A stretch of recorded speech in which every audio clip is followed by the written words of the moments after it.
मैं ब्रह्मा विष्णु और महेश को कभी ईश्वर नहीं मानूंगा और ना ही कभी उनकी पूजा करूंगा। देश के अंदर सभी लोग अपने अपने धर्म के लिए, अपने समाज के लिए लोग लगे हुए, दिन रात लगे हुए हैं, जिसको लेकर के हमने भी सोचा है कि जब दूसरे लोग लगे हुए तो क्यों ना हम भी लोग भी लगे। जब हमने बाबा साहब का नमक खाया, बाबा साहब ने हमारे लिए संघर्ष करने के बाद में हमें ये अच्छा जीवन दिया है, हम अच्छे एडवोकेट बन गए, आज की डेट में अच्छा कोट पैंट पहने, सब कुछ हमें मिला हुआ है। इस बात को ध्यान में रखते हुए हम सभी ने आज आप सामने सबके सामने ये प्रेस कॉन्फ्रेंस रखी है, जो हमने 22 प्रतिज्ञाओं का हम दोहराने का काम करेंगे।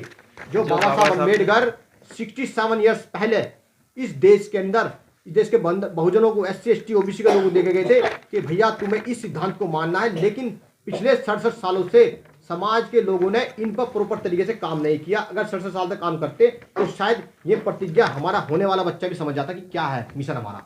हमें कुछ नहीं करना, हमारा बुद्धिज्म भी इसी के अंदर आएगा, समानता की बात भी इसके अंदर आएगी, और जिन कुरीतियों में हम लोग फंसे हुए हैं उनका भी समाधान ये 22 प्रतिज्ञाएं करेंगी। ये हमारी नहीं है, ये बाबा साहब अम्बेडकर का दिया हुआ है, हम तो सिर्फ इनको प्रचार प्रसार करने के लिए यहाँ पर आए हैं। बाबा साहब अम्बेडकर ने 14 अक्टूबर 1956 को अपने 8 लाख अनुयायियों के साथ नागपुर में दीक्षा ली थी। तो आज हम उसी को दोहरा रहे हैं। सभी एक साथ बोलेंगे। सभी मैं ब्रह्मा विष्णु और महेश को कभी ईश्वर नहीं मानूंगा और ना ही कभी उनकी पूजा करूंगा। दूसरी प्रतिज्ञा है, मैं राम और कृष्ण को ईश्वर नहीं मानूंगा और ना ही उनकी कभी पूजा करूंगा। तीसरी प्रतिज्ञा, मैं गौरी गणपति आदि हिंदू धर्म के किसी भी देवी देवता को नहीं मानूंगा और ना ही उनकी कभी पूजा करूंगा। चौथी प्रतिज्ञा है, मैं इस बात पर विश्वास नहीं करूंगा कि ईश्वर ने कभी अवतार लिया है। पांचवी प्रतिज्ञा है, मैं यह बात कभी नहीं मानूंगा कि भगवान बुद्ध विष्णु के अवतार हैं। मैं ऐसे प्रचार को पागलपन का झूठा प्रचार समझता हूँ। छठी प्रतिज्ञा है, मैं कभी श्राद्ध नहीं करूंगा और ना ही कभी पिंडदान करूंगा। सातवीं प्रतिज्ञा है, मैं बौद्ध धर्म के विरुद्ध कोई भी आचरण नहीं करूंगा। आठवीं प्रतिज्ञा है, मैं कोई भी संस्कार ब्राह्मणों के हाथों से नहीं कराऊंगा।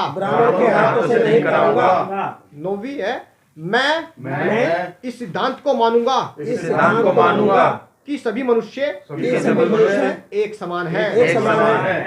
10वीं प्रतिज्ञा है, मैं समानता की स्थापना के लिए प्रयत्न करूंगा।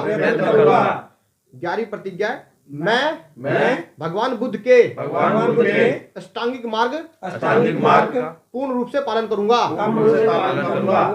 12वीं प्रतिज्ञा है, मैं भगवान बुद्ध द्वारा बताई गई 10 पारमिताओं का पूर्ण पालन करूंगा।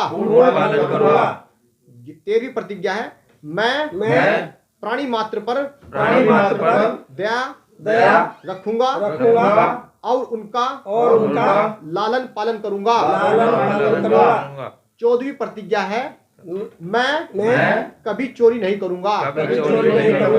15वीं प्रतिज्ञा है, मैं कभी झूठ नहीं बोलूंगा। 16वीं प्रतिज्ञा है, मैं कभी व्यभिचार नहीं करूंगा। 17वीं प्रतिज्ञा है, मैं कभी शराब नहीं पीऊंगा।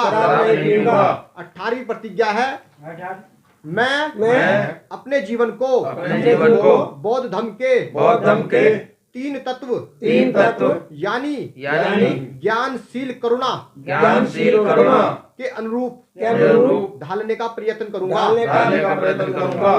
19वीं प्रतिज्ञा है, मैं मनुष्य मात्र के उत्कर्ष के लिए हानिकारक और मनुष्य मात्र को असमान और नीच मानने वाले अपने पुराने हिंदू धर्म को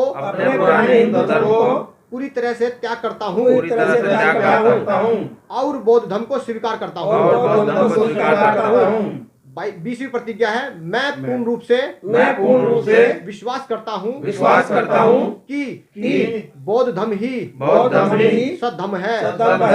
21वीं प्रतिज्ञा है, मैं यह मानता हूँ कि मेरा नया जन्म हो रहा है।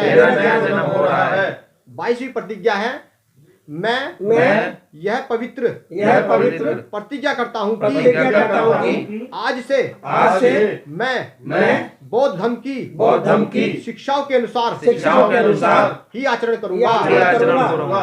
इन 22 प्रतिज्ञाओं का जनता तक पहुंचाने का हमारा उद्देश्य है। ये बाबा साहब ने उस समय समाज के 8 से 10 लाख लोगों के सामने कही थी। जिस प्रकार आज हिंदूवादी लोगों ने जो राम मंदिर के अंदर भगवान बुद्ध को विष्णु का 9वां अवतार बताया है, वो पूर्णतः झूठा है, पागलपन है।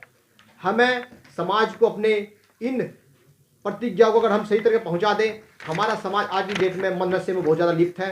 वो नशे से अगर बाहर आ जाए, शिक्षा की तरफ अपने आप को बढ़ा ले, तो हमारे समाज का बहुत ज़्यादा उद्धार हो जाएगा। हमें जितने भी गलत हमारे अंदर एक्टिविटी हमें छोड़नी होगी और हमें मानवता वाला जीवन जीना होगा, जो सबके कल्याण का हो, हमारे कल्याण का भी हो, समाज के कल्याण का, देश के कल्याण का भी है। वो है बुद्ध का मार्ग। बाबा साहब ने ये हमें प्रतिज्ञा ऐसे नहीं दी थी। एक मैं छोटी सी बात और बताना चाहूँगा। आज हम जो छोटी छोटी बातों पे इस धर्म की उस धर्म के परिवर्तित करने की बात करते हैं, लेकिन बाबा साहब अम्बेडकर ने 1935 में घोषणा की थी कि मैं हिंदू धर्म में पैदा जरूर हुआ, वो मेरे बस की बात नहीं थी, लेकिन मैं हिंदू धर्म में मनूंगा नहीं, ये मेरे बस की बात है। बाबा साहब ने इस बात को ध्यान में रखते हुए देश के अंदर 21 साल तक सभी धर्मों का अध्ययन किया, चाहे कोई सा धर्म हो, सिख धर्म हो, क्रिश्चियन धर्म, मुस्लिम धर्म हो, हिंदू धर्म हो, सभी धर्मों का ग्रंथों का अध्ययन करने के बाद में बाबा साहब अम्बेडकर ने भगवान बुद्ध का मार्ग हमें दिया है। हमें ये करना चाहिए, जब हम बाबा साहब का दिया हुआ आरक्षण लेने के लिए अगर रहते हैं, आरक्षण के लिए बाबा साहब को मानते हैं, तो हम बाबा साहब की प्रतिज्ञाओं को भी उतनी महत्व दे, उतनी इनको वो समझे जो बाबा साहब ने हमें दी है। इन्हीं शब्दों के साथ आज ये कॉन्फ्रेंस जो रखी गई है, राष्ट्रीय शोषित परिषद के अध्यक्ष माननीय जय भगवान जाटव बाबू जी हमारे, मैं Buddhist association for welfare and education trust Delhi का मैं अध्यक्ष हूँ। Advocate Shailendra Kumar ji national schedule caste schedule tribe foundation के अध्यक्ष हैं। और बाकी हमारे रवि प्रधान जी हैं जो आए हैं, ये हस्तकला संगठन समिति के और प्रधान जी हैं, ये माननीय जी हमारे अध्यक्ष मान्यवर जी आए हैं, वो उधर हमारे पत्रकार हैं। ये सभी लोग समाज के कहीं ना कहीं शुभचिंतक हैं।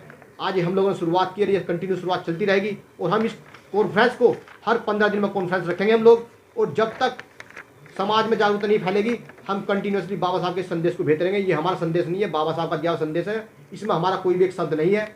इन्हीं शब्दों के साथ मेरी ओर से आप सभी को नमो बुद्धाय, जय भीम।